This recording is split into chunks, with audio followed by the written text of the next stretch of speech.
So I really want to start with the sincere. This movie is awesome. Fastest 2 hour and 30-minute movie I've seen in a long time.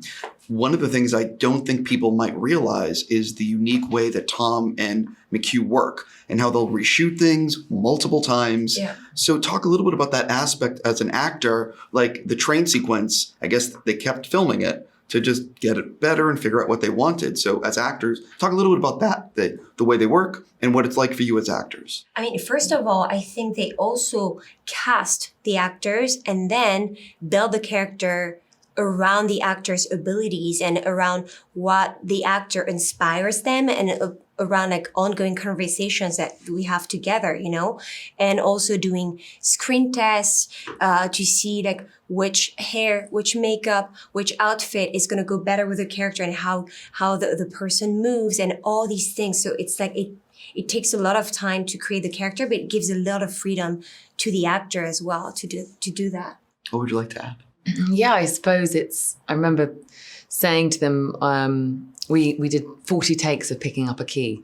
And it was it was so fun because actually you realize by take 30, you're thinking as an actor, you're just picking up a key. But I thought, how many ways can a human being pick up a key? Yes, but it and you tells get a to play different them story. all. And that's just one tiny example. But in many moments, you get to play many, many different things because you get the opportunity because there's time, space, and it's the process of let's see what comes out. And then we have loads of time in the edit and putting things together that are unusual and allows for, rather than being, I mean, we're so used to having 1 or 2 takes sometimes in films when it's a small budget.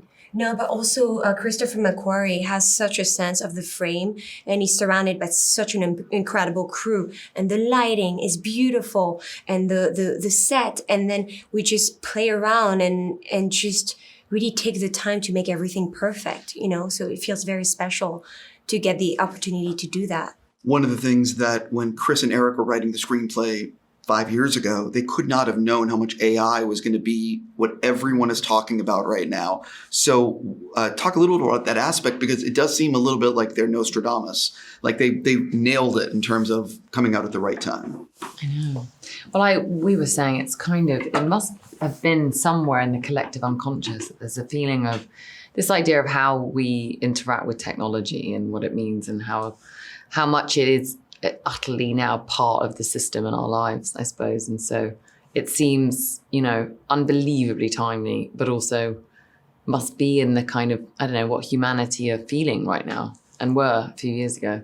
But I think he was saying that he thought about it back in 2019, right? It's crazy to think about that. Also, something else that people may not realize about this movie is you've been filming for 20 years.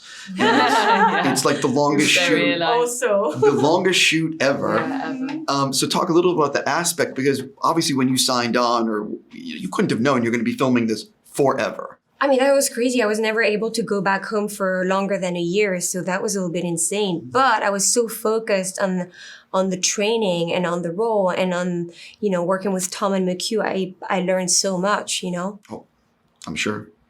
What was it like for you? Well, we started, I finished this movie Pieces of a Woman in the beginning of January 2020.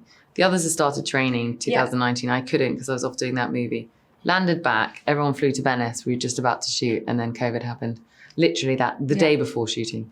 So then it was suspended, obviously. We had no idea if it was going to go back. And then unbelievably it did in 2020. So that's 3 years really, up to now. Yeah. And then we went to Norway in September, I think.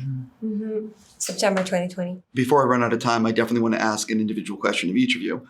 The car chase sequence in Rome is like, I wanted to curse, but I'm just going to say it's effing incredible. Talk a little bit about filming that sequence and what it was like for you. And also the train sequence for you, without getting into any spoilers, is a great sequence for your character. Yeah. So what was it like reading that on the page or reshooting it 17 times to get what we see on the screen? I mean, it's, it was very challenging, like to shoot these scenes, but what is beautiful, it's that we shoot in real locations. So we get to go to these beautiful cities and with historical monuments, So yeah, that was insane. But also on the train, I remember like having to do a fight scene in such a tight place. So you have to kick super high, but super sharp and you have to be very precise with everything, So, and you, the train too, it's a big moment for your character as well. Well, I think the train, because it was an interior and it was in a studio, we could come back to it so many times, which is also amazing because I think we shot that was one of the very first scenes we shot, dialogue scenes. And obviously at that point, everything's still going with the flow and everything's changing so much. So when the idea of the entity and the key was being formed and exactly what it did, I think we came reshot many times, as I'm sure you've been told. So it was a case of, oh my God, we're back on this train again. And then I had to come back sometimes without Henry because he wasn't in the country, and him without me. And but it's mission. So you just get to play with many different things and you get to go, oh, actually, I think I can do that better, but just in 6 months' time. So, yeah. On that note, I need to go. I'm just going to say sincerely, congrats. The movie is incredible. Good luck with the rest of your speed dating. Thank you. Thank you.